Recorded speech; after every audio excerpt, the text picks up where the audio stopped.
dépendance. Et tu peux remarquer que lorsqu'il fait beau, grand soleil, ciel bleu, tu te sens enthousiaste, énergique, motivé. Mais lorsque le temps est gris, qu'il pleuve, tu te sens déprimé, flemmard, démotivé. Imaginons maintenant que demain, ton entourage te motive, te soutienne. Tu te sentiras reboosté et énergique. Mais si ces mêmes personnes te critiquent ou ne t'accordent pas le temps dont tu voulais, tu seras démotivé, blessé, humilié.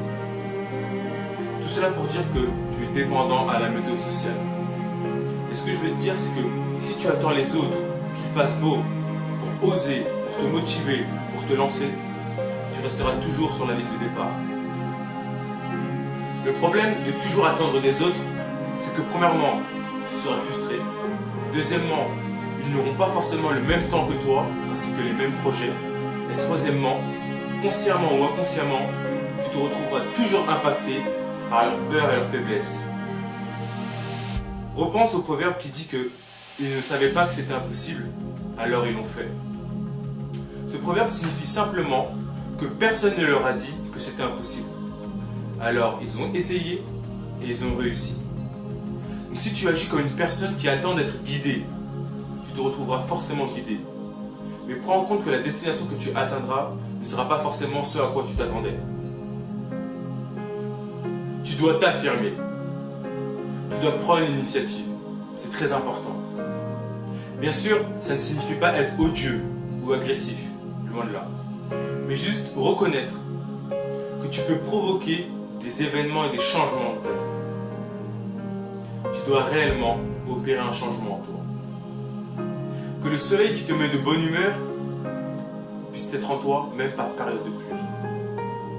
Prenons une situation très simple. Tu es avec un groupe. Vous avez pour but d'aller au cinéma.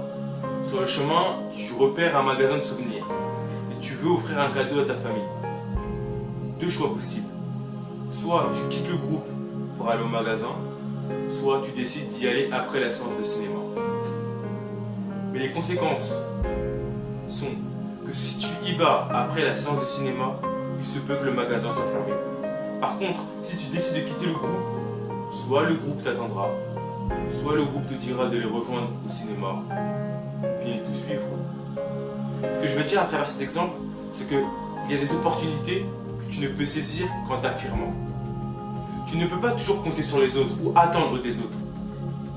Un boxeur, lorsqu'il est knock-out, qu'il est au sol, il ne peut se relever qu'à sa propre force. Personne ne lui tend la main. À partir du moment où tu t'es affirmé, que tu as confiance en toi, que tu procures du bien aux autres, eh ben, tu dégages une énergie qui fait que ton entourage ne te dira jamais « c'est impossible ». Tu ne peux pas y arriver.